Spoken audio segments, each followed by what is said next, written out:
اللہ تعالیٰ نے قرآن مجید کے اندر ارشاد فرمایا یا ایھا الذین آمنوا کتب علیکم الصیام کتب علی الذین من قبلکم لعلکم تتقون، اے ایمان والو تم پہ روزے فرض کر دیے گئے ہیں جس طریقے سے تم سے پہلی امتوں پہ روزے فرض تھے، لعلکم تتقون، اس امید پر کہ تم پرہیزگار اور متقی بن جاؤ۔ جو روزہ ہے وہ باطن کی عبادت ہے۔ تمام ہم لوگ جتنی بھی عبادات کرتے ہیں، ہماری عبادت کا مقصد جو ہے وہ قرب الہی کو پانا ہے۔ ہم نماز پڑھتے ہیں قرب الہی کے لیے، زکوٰۃ دیتے ہیں قرب الہی کے لیے، لیکن جو روزہ ہے یہ باطن کی عبادت ہے،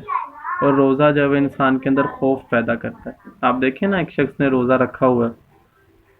پانی موجود ہے، پیاس بھی شدت کی ہے، لیکن وہ پانی نہیں پیتا۔ کیوں نہیں پیتا؟ کہ اس کو اس کے رب کا خوف ہے۔ لعلکم تتقون، اس امید پر کہ تم پرہیزگار ہو جاؤ اور تم متقی ہو جاؤ۔ اور روزے کی تاریخ اتنی ہی پرانی ہے جتنی انسانیت کی تاریخ پرانی ہے۔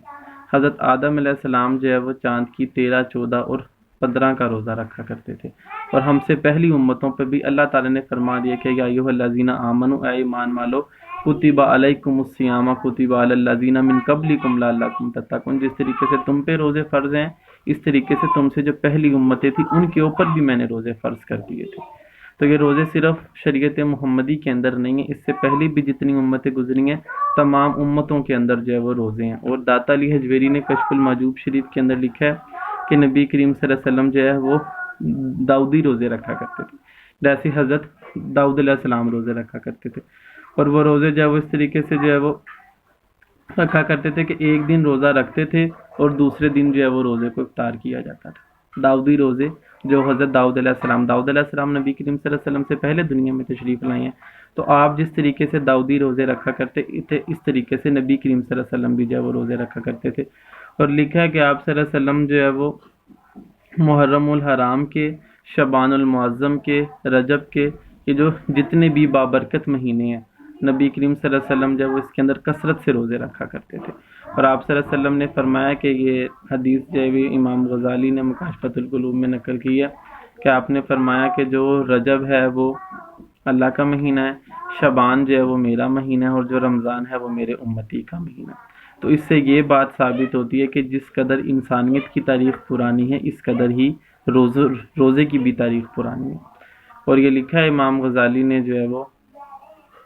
کہ صحابہ سے روایت ہے کہ جیسے ابتدائی اسلام میں روزے رکھے جاتے تھے، پہلے اس طریقے سے روزے رکھے جاتے تھے کہ ایک دن رکھتے تھے اور اگلے دن کھولتے تھے۔ اور اہل علم کی ایک جماعت سے یہ روایت ہے کہ عیسائیوں کے اوپر بھی جو ہے وہ روزے لازم تھے، وہ کبھی سردیوں میں آتے تھے کبھی گرمیوں میں آتے تھے،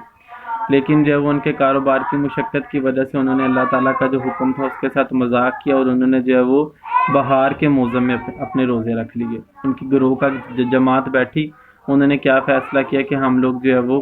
بہار کے موسم میں روزے رکھیں گے۔ تو عیسائیوں نے جو ہے وہ بہار کے موسم میں روزے رکھنا شروع کر دیے، اور انہوں نے بے ایمانی کی تھی نا، بے ایمانی کے گناہوں کو انہوں نے بخشوانے کے لیے 10 روزوں کا اور اضافہ کر دیا۔ اس کے بعد ایک بادشاہ ہے، اس نے 10 کا اور اضافہ کر دیا، اس نے 10 کا اور اضافہ کر دیا۔ لکھا ہے کہ 60 یا 70 روزے جو ہے وہ عیسائی رکھا کرتے تھے،